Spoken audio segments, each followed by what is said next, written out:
you want me to do the intro again. Yeah, can you talk a bit louder right now so I can make sure that you're getting picked up? Hi, hello, banana, orange, green.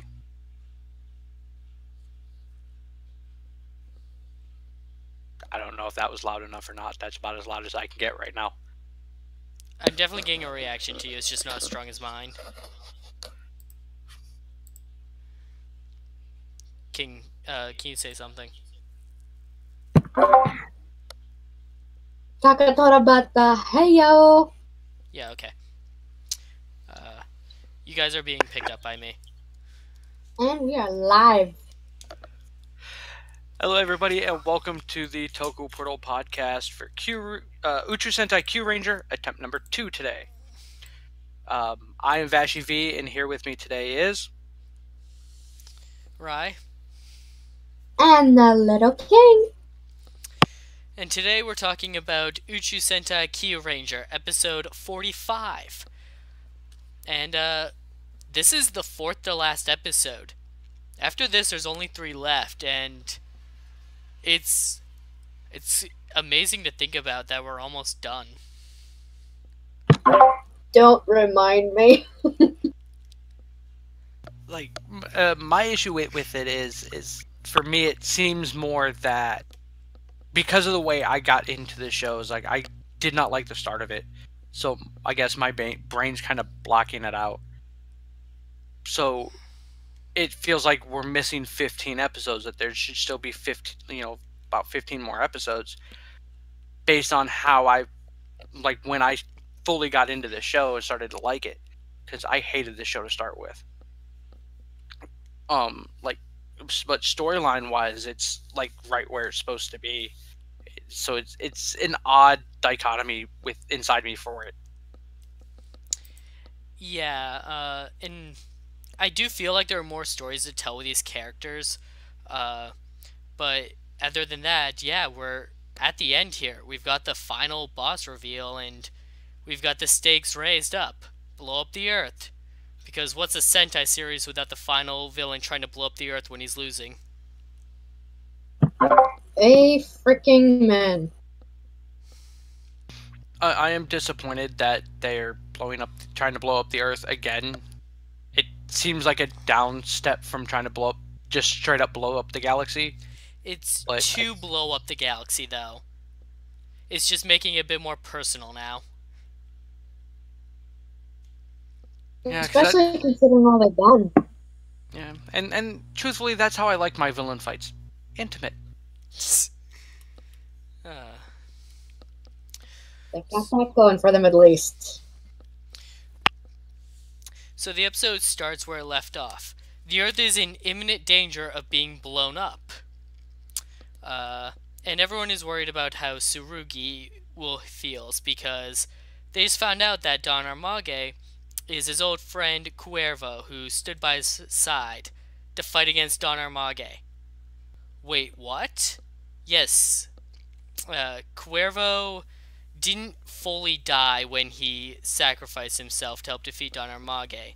And then, in his near death, in his desire to continue living so that he could one day be as strong as Tsurugi was, he accepted a deal proposed by desperate Don Armage for power.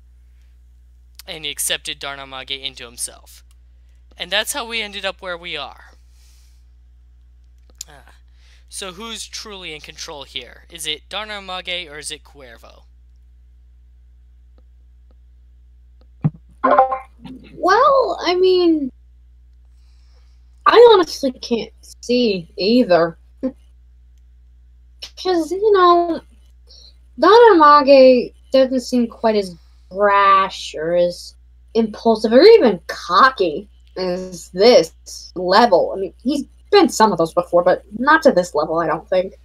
And obviously, Cuervo doesn't usually, well, from what we've seen, act anything like this. So, honestly, I don't see one or the other. I see a little of both. Just the outcome of what happened when two vastly different species, beings even, combined. And look where it got us.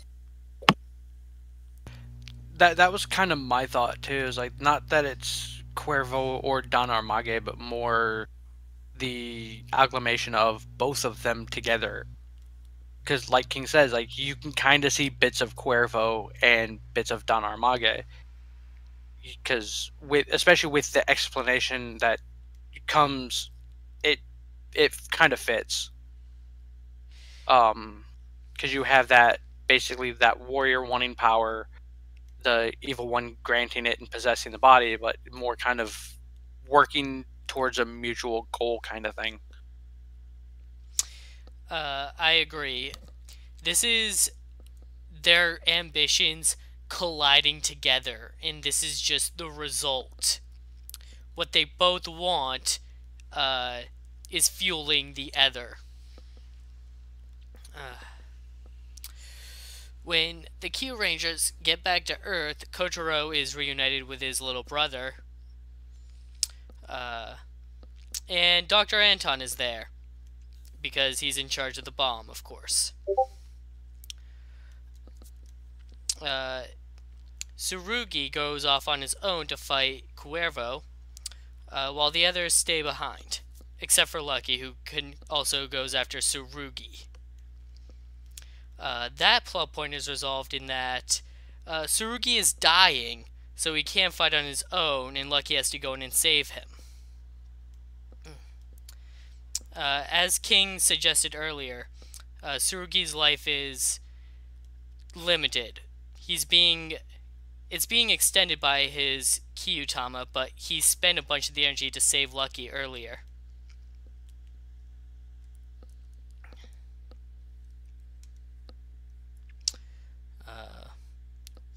What do you think? Sorry, it was hard to hear that Tsurugi might be calling Shun, because he's been such,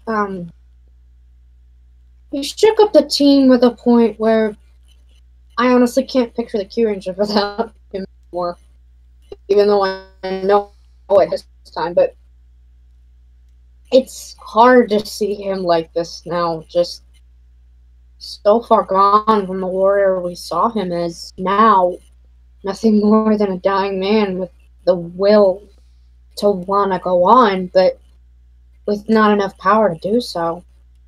And Don, of course, not helping at all. Okay. That savior bit pissed me off, and I know it's supposed to, but I just can't really explain legitimately why it pissed me off. It just did, especially comparing to all the bullshit he's, pulled. Because that son of a bitch has decimated hundreds, if not thousands of planets, destroyed trillions of lives and families. For what? Just so he can play God? That is not savior. That is playing the devil.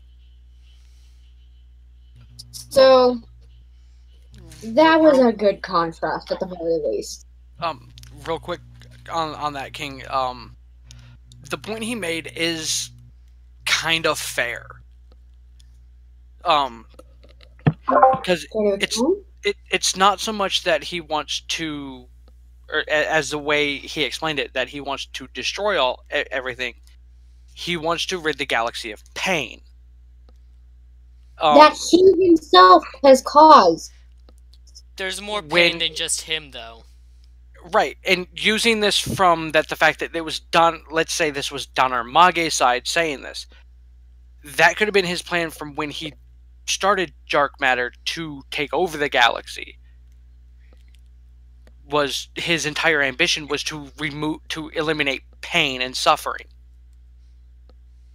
And he's kind of got a point. What's the easiest way to get rid of pain and suffering? Start over. I mean, it's ethically it's not right, and ethically and morally it's not right. That's why he's a villain. Why this is a villain tactic and not a hero tactic. It's but it is kind of a valid point, from a scientific standpoint, it's valid. It's also the cheap way out. Yeah, that too. Okay. Yeah, I can see that now. Alright. The best villains are the ones that have a point, even if they're still wrong.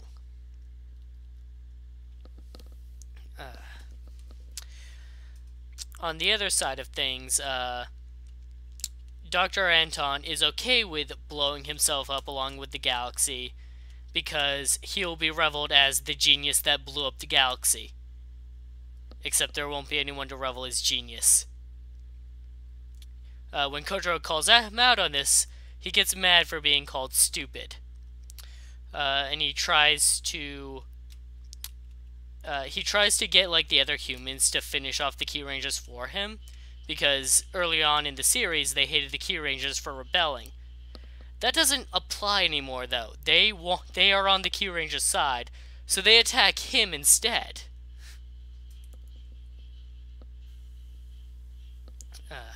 Causing him to kind of like flee like a child. Like he literally is acting like a child. And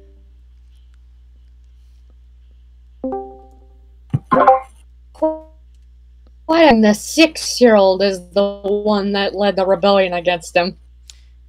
Yeah, Jiro, Kotaro's younger brother, is like he takes the lead on it. I just couldn't get over that. Like, the 10-year-old is the one that outsmarts the supposed evil genius, and the 6-year-old is the one that rebels against him first. That is awesome to me. I just can't get over that. And I love that they're finally showing, like, his insecurity more so. Like, we saw a little bit of it during the superpower team-up, but to see, like, his superiority complex and his ego just shatter under him as the people he thinks are going to help him are rebelling against him, how he's being questioned, so much as questioned, let alone called out about his genius not being real.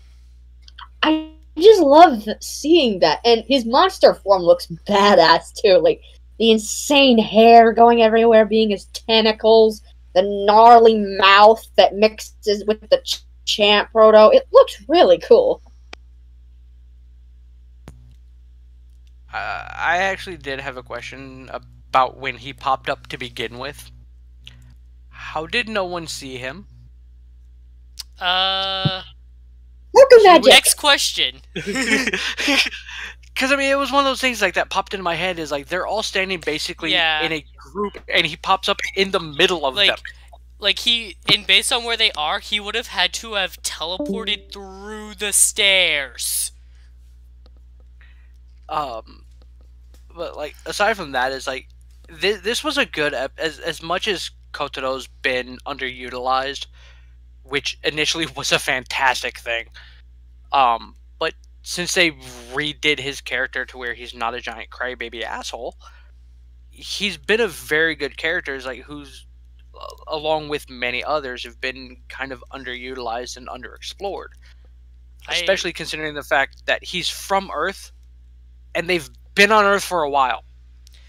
I still maintain, though, that Kotaro never needed to become a KyuuRanger to achieve what his role was. Right, because basically his role was basically given to a 6-year-old. I mean, he achieved the same thing that a 6-year-old achieved. Like, it was nice to have that, I guess, him to have that little motivational speech or whatever. But beyond that, it was kind of that could have been given to anybody and it would have had the same effect. Right? It would have been better, actually, like, if he had just played out his role as a younger brother for Stinger back during the Scorpio arc. He doesn't become a KyuuRanger, and then we don't see him until we come back to Earth, and then he does what Jiro did here, where, like, he leads the rebellion against Dr. Anton. Right, and that would have been great. That actually would have been more fitting for him. I can see that, but besides Tsurugi, I always kind of saw him, this is gonna sound weird, but as an ambassador of sorts, because they've established early on that kids are a bit more willing to rebel against. Not always, but most of the time, obviously, with the brothers. I always saw Kotaro besides Tsurugi, because one, he came later, two, he's from a different fucking time period, so I don't count him. I saw Kotaro as kind of an ambassador, like, teaching them certain customs that might fit towards the situation, like, okay, maybe not the Christmas party as much, but point still stands. I always saw him as the kind of person who, I don't know, would apply a different area to this. Like, even with Tsurugi, I get he's from Earth and all that, but he always had a different way of thinking than just the typical Earthling. He was the first freaking space president. He has to think, like, galaxy-wide. Kotaro, he only thinks, well, not tunnel-minded, but more from an Earth perspective. So I always saw him joining as a way of him showing more than one way to look at things. Not just from a kid's perspective, but from an Earthling perspective. I do like the way you guys think of it, like, just give him Jiro's place, that would have worked too. It's just how I thought of it. Like, for me, the best part of all of that entire scene was literally the star change. Oh, that was really good. And it's... like, the fact that it wasn't CG'd and, like, they actually did their poses, transformation poses, as they did it was just amazing. And the spin around like that. they do in the opening. Especially Naga's was the best. Oh yeah, Naga's was awesome. I kind of laughed a little at Kotaro's though.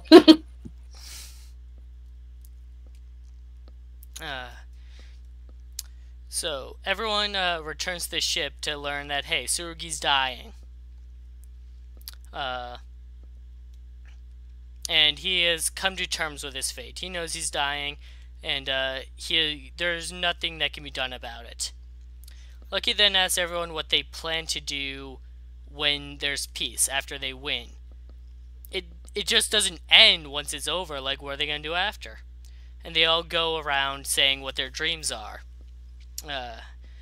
Kind of trying to inspire Tsurugi to not give up on his life, who decides, alright, I'll think about it. And this was the most heartwarming scene in KyuuRanger. And there are a couple of close competitors. Like, they're right. For us, the series will end and it'll be over. But for them, they can start living their lives again. It won't be over. They have things that they want to do, and it's nice to hear what they are. Some we already knew about, but it's still good to hear them say it. Share how they feel with each other.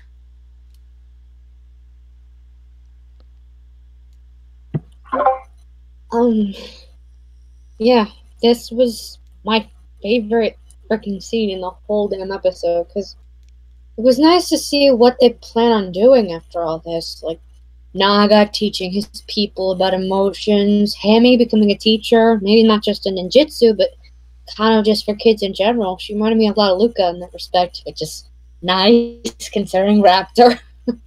Raptor finally admitting she wants to find love. I know there's something about Garu, but I'm letting Vashi have his. It was actually really fun for me because a long time ago when the series first started, like, I kept thinking about how it would end, because obviously this wasn't a typical Sentai when it first started out, still isn't, but more so. So I always thought, like, how would they finish it? And I like the things I thought of was they could go around saying how they've changed. Because it's pretty clear a lot of them have. Yeah, some of them still haven't gotten as much of development as we'd like, and like you guys said earlier, there's easily more room for 15 more episodes, but sadly we don't have that kind of time. But for what we've gotten, I can really see that here, and this was kind of a version of that, like how Naga is. So, he feels like more comfortable enough that he's willing to teach about emotions to his people now, and Balance isn't quite as focused on treasure, more focused on Naga.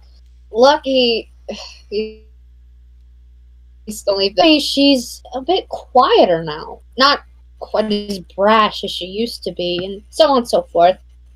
My point is, this really felt like a good moment for them, and I was glad they used that idea with what they want to do after all of this, and it really loved. Like overall, this was like very cute, and I really enjoyed it. Um, I liked the kind of like taken aback look that Spada had when Raptor said that she wanted to find love. It was really cute. The only thing that irritated me with this entire scene was Garu. Now, I have no problem with them putting in a, you know, for lack of a better term, a couples thing with Lucky and Garu. That, that's fine, cool, whatever. The issue I have is that it literally became a joke, and all that character is about anymore. My biggest issue, this scene really proved my biggest issue with it is it's an undeserved on Garu's part. Like, if they wanted to make push that couple, then fine, make that couple. Don't let it be Garu basically, for lack of a better term, professing his love for Lucky to basically look at him and go, thumbs up. Because that's literally what he did in this episode. Garu's like, okay, basically professing his love that he'll follow him basically to the end of the galaxy, and he just goes, okay.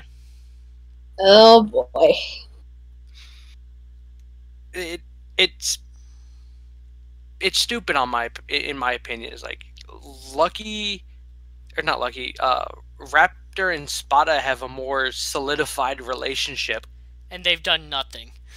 It's literally their entire relationship in canon, not counting. I mean, like main story canon, not counting the Henshin lesson, has been shown time and time again with the fact of Spada constantly looking out for Raptor overlooking Spada's baseball training and whatnot, or spying on it and all that. Is like, it was very obviously that those two are in love with each other, not wanting to admit it. This is just literally a case of somebody outright going, "I love you," and the other guy going, "Cool story, bro." Frustrating and asinine to be in.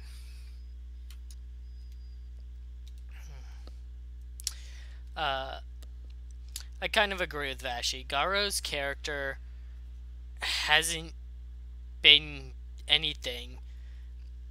It seems like they wanted to do something with him and then ignored it.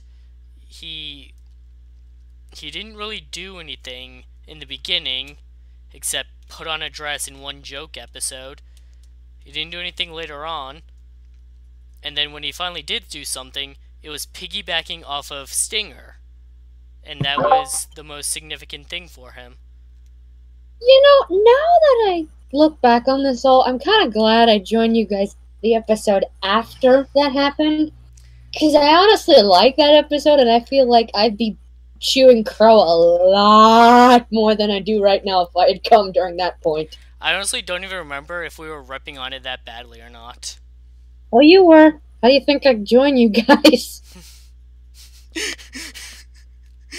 Oh well, all's well that ends, pal, right? The first arc of KyuuRanger was a really rough one, okay? But it's thanks to that I joined, so hey. I'm happy. Vashi, can you talk yet, or did your audio cut out completely? Yeah, I got it back in, but I have no idea what you guys just said. Oh, okay. I was just saying that, like, the most significant thing Garo has done that wasn't be a joke character involved piggybacking off of something Stinger was doing. Garo Garo's had one thought for himself this whole series, and it was a couple episodes ago when Lucky found out that his dad was alive, and Garo was leading another assault, saying like, "Hey, we have to give Lucky time or whatever." Okay, And yeah. honestly, I'm hard pressed to say what Garo's finest moment in the series was. I like to pick that out for each character in every Sentai, and for Garo, I'm left wondering, and that's not The good. the closest thing that comes for me, that the two things that come to mind is his initial character introduction of, you know what, fuck you guys. Look what happened to my people, and we fought against them. So fuck you, I'm out. That moment, or when he's on the bridge fighting Lucky's dad. I would have to failing. say, Aside from that, while Lucky was off dealing with the shield. I have to say it's probably when he was fighting Lucky's dad on the bridge. Yeah. Aside from that, there's really nothing that he's done that was significant. Oh, he turned into a motorcycle because of a Kyutama. He could have just summoned a motorcycle though. I know. But in terms of memorable moments, it's about those three. And that one was only memorable because it was retarded.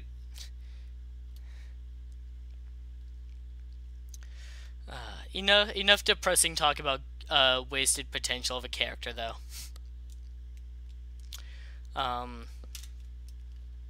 They head back down to Earth. Dr. Anton started turning people into Indibi so that humans will kill other humans. Genius idea, actually, in terms of being a villain.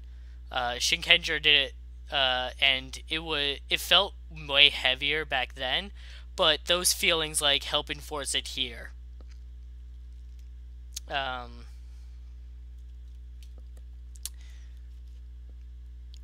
what did they do? Oh, they just fought him, didn't they? Yeah, they had a really good fight. Stinger had a really cool moment. I didn't know his tail could reach that far. How did you guys feel about the fight this episode?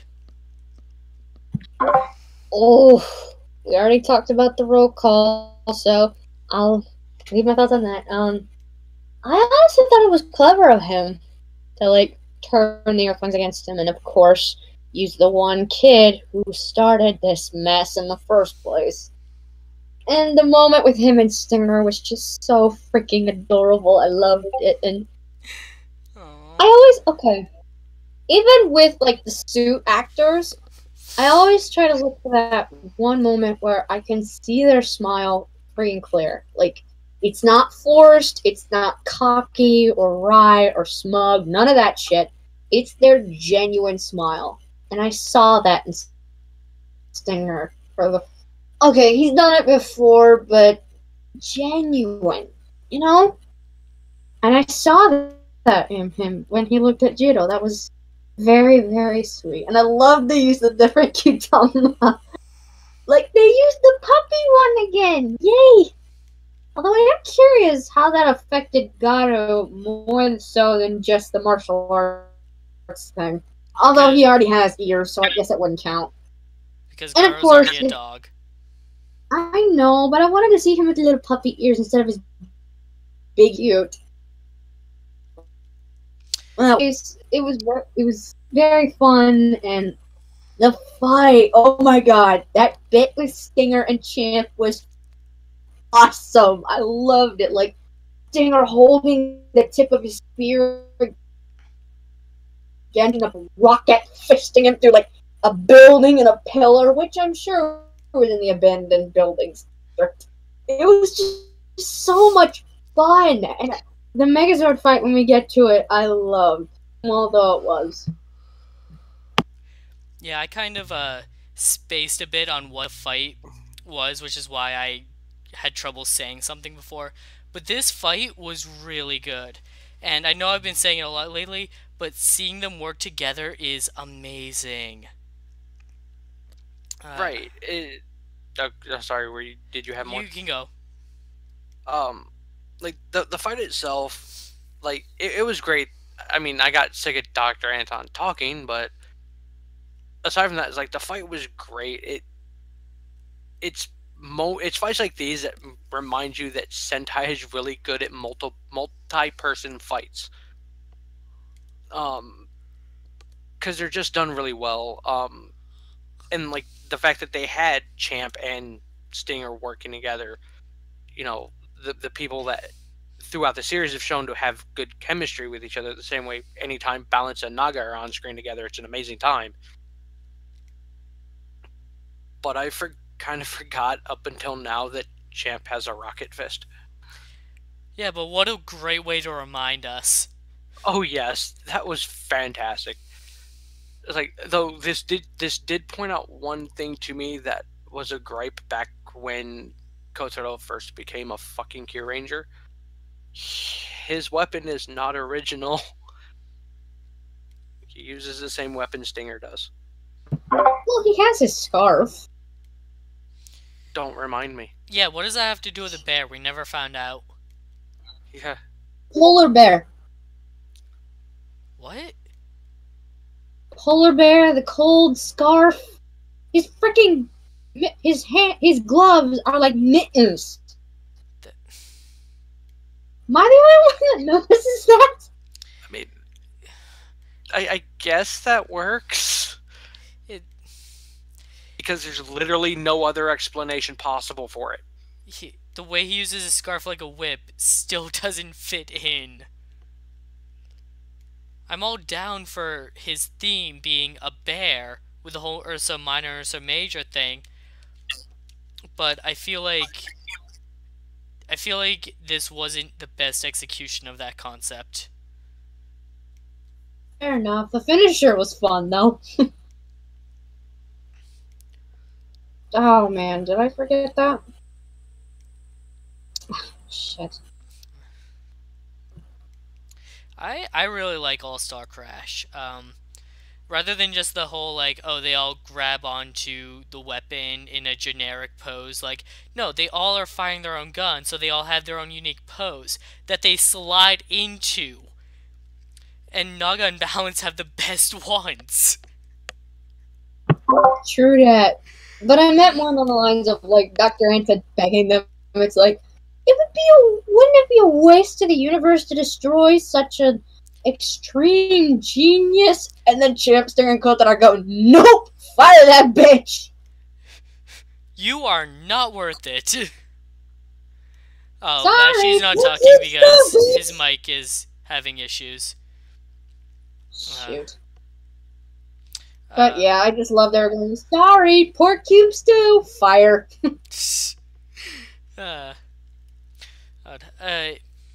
Like when thinking about like who I would cut if I were to say like cut this down to the standard size of 6, my initial thought was I would cut Balance because everything Balance has done doesn't necessarily require him to be a KyuuRanger. But then I look at moments of him in combat fighting alongside Naga and I go, fuck that, he's too awesome. Okay, then you can't get rid of the red. That's both of them being thieves, so that's 3. Who's left? We'll definitely cut Garo and Kotaro. True, you have to keep a girl. Hame and well, Hame for sure. Raptor, like, I know we had that whole episode about her aspiration to be a KyuuRanger, but in the end, She forgot to be it very much. She hasn't done much. Like, she never actually needed to be one. It pains me to say it, but it's true. She could have not been one, and it would have been fine. Okay, yes, but then I'd get Ticket flashbacks. I don't need that. She's nothing like Ticket. No, but she could have been had she not been a KyuuRanger. Look at her fantasies. Yeah. I'm not saying she is by any means. Now, no, she's nothing like that character. I wholeheartedly refuse she is now. But But at the that's what she could have time, been. at the time, That's you what were she worried could that's have a been, yes. path for her.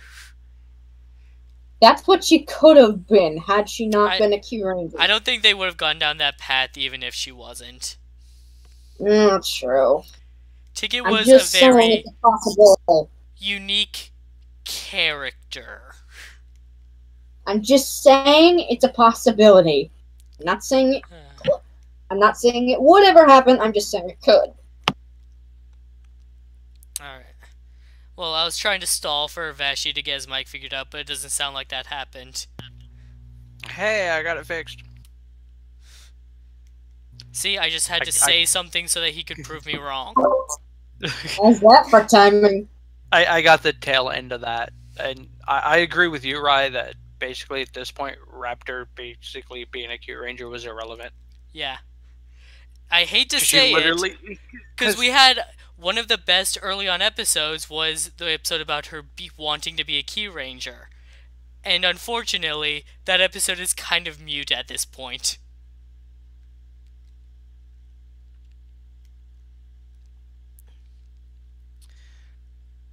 All she's done for like this last entire arc is she's flown this ship.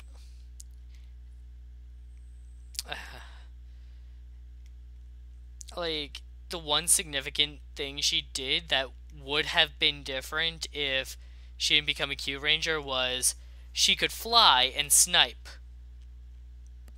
And that would have changed how a couple events in some episodes played out. And that would have changed how they worked with the Dome episode. Because it was her flying that helped them figure out that he was coming out of the shadows. So a couple things, unlike Garo not being a character, Raptor not being a KyuuRanger would change a couple of things. But they're not very significant changes. So it's not that big.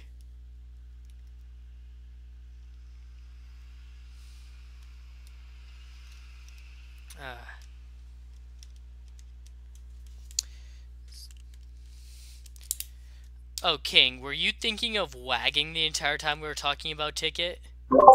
Yes, I only heard myself screw it up until I only heard myself screw it up after I said it. Oh. I meant wagon. You know what I meant. Okay, well, Raptor isn't as seductive as Wagon tried to be. Which is really weird when you think about the fact that the Tokyujers were children. I don't know what they were trying to go for with that character. Because a babysitter? Because it's like they were trying to like play off of Den-O by parodying those characters from Den-O, but she wasn't the coffee maid. I saw her as the worst babysitter ever. What? They knew they were kids. Well, anyway, continue. The robot fight this episode was pretty quick, as it should be. Dr. Anton isn't a fighter.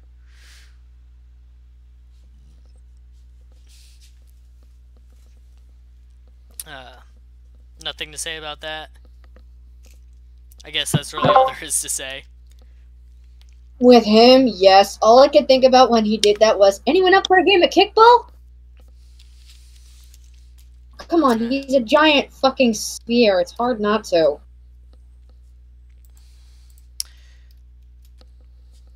And then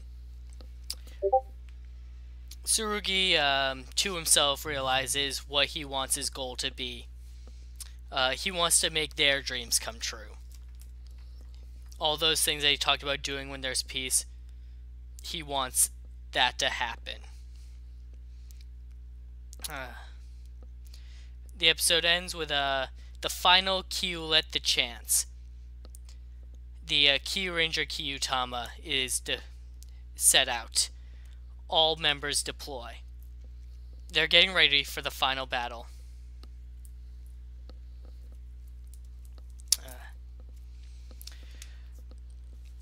Overall, this was a good episode. And a great setup to the next three. We're here, we're doing it, we're ending it.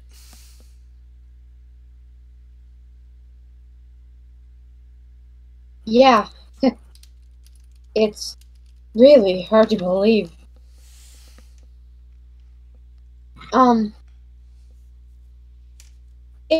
It's gonna be hard for me to say goodbye to this show, because this was the first Sentai I've watched as it was airing all the way through. So, to see it go is gonna be hard for me, but I like this scene. There's something about a certain part of it that I'm gonna let Vashi have. But, yeah, this is it. Holy fuck. We're about to go storming the castle, quite literally. And I have no fucking idea what's gonna happen next. I'm terrified and excited, and I can't wait to see. Sad though it's gonna be to say goodbye, and here's hoping Tsurugi can keep that promise, but I guess we'll see. Like, the Kyu let the chance for this was rather somber feeling. Like, it was very well done with it being, you know, all members deploy. Very, very good setup for shit's about to hit the fan. But at the same time, it was kind of one of those, is like, did somebody die? Because it, like, somebody's going to die. Well, yeah, somebody's going to die. But like with like the lighting and like everybody's mood, while yes, it was very resolute and serious, it was also kind of bad shit happened. And I'm like, I didn't see bad shit aside from Suguri. But this scene had my biggest fucking gripe. And I'll start this with a question for you, Rai. That coat that Lucky put on? Yeah. What did he say it symbolized? The past and the present. The past, saviors, Tsurugi and his old group, and then the current saviors, the KyuuRangers. Now, what is the actual meaning for that coat? That he's the king of planet whatever. Yeah. That entire speech was made irrelevant because of that coat. This was one of those scenes where if he had been wearing that coat from the moment he got it until now, and put back on the KyuuRanger jacket for this, I feel that entire speech would have been valid at that point. That coat represents nothing other than the fact that Lucky is a goddamn king. Well, he wasn't wearing it because he was like, I can't be a king to them right now because I have to save the galaxy. That's my role. So I'm putting the jacket aside. But now he's putting it on as a symbol of, I'm doing what must be done. I am saving the galaxy. I am saving my planet. I get what they were going for, but I see what you're saying. Like, I get it too, but I feel that... You cut out again.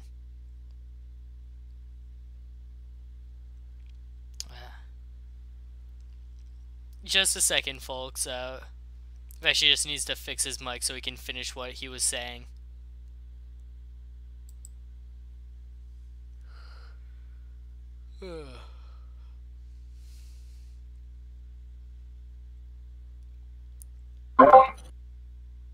So Any final thoughts? Oh, Vashi, you're back. Go on with what you're saying. Maybe. Okay. Is my audio back now? Yes. Sorry, continue. It's okay. I feel that would have been more accurate if he would have put the coat on after they defeated Don Armage. With him, I've finished my role as a KyuuRanger. Now I can be a king.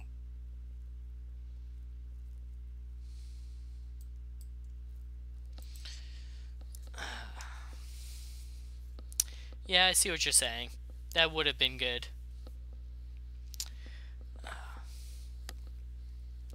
Moving on to final thoughts. Good episode, and I really liked how this wasn't just about one character. Like, this is set up so that, like, oh, you might remember this as a Kotaro episode, but this was also a Tsurugi episode. This was also partially a Stinger episode in a subtle way. This is them finally being together. They're finally just doing this.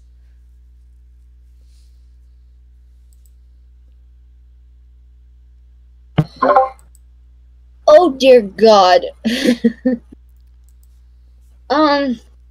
This one had its ups, its downs, its highs, its lows, as had the series in general. And oh sweet criminally.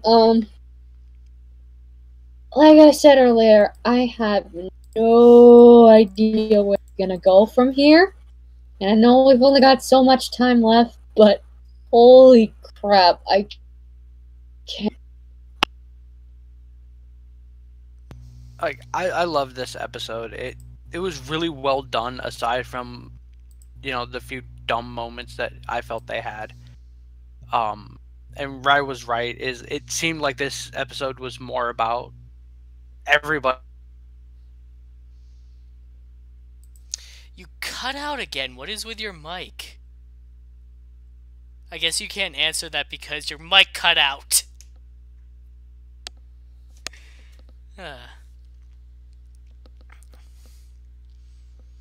I hate to break the mood with that, but alright. So, while Vashi gets his mic working in so he can finish what he was saying, I'm just going to get this out now.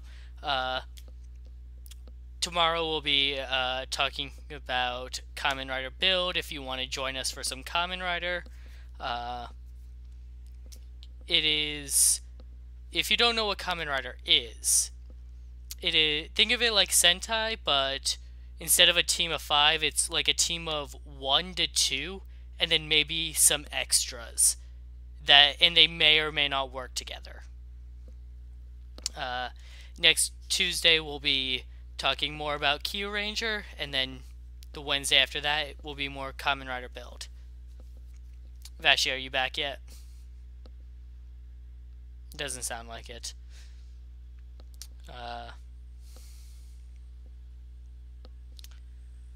Oh, sounds like you're back now. Okay. Yeah. Okay. My Discord acted up. Overall, I enjoyed the episode. It had a few dumb moments, but it feels on par with where this series should be at the moment. And like I said, like you said, it wasn't just about Lucky. It felt like it was about several people. Which is really rare for this series, and it was really well done. Early on, we were talking about how maybe this project was too ambitious for the writer that it was given to.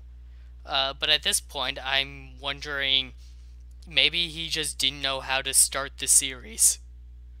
Or maybe he was just being pressured. Like, I think it was that, coupled with the fact of I think that was too much of a jump to be able to handle that many characters for development. Especially since they were all new characters, so you wanted to establish them all, but you couldn't really do much to build off of because you had to build it up in the first place. But now here we're at the point where everything is already been built up. So now you can throw in those subtle nods, like Champ and Stinger just working together.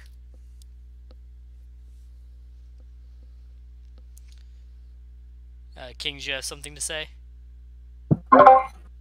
I've said my piece. Alright. Thanks for joining us, everybody. We'll see you next time. Thanks for listening, everybody. Later, taters.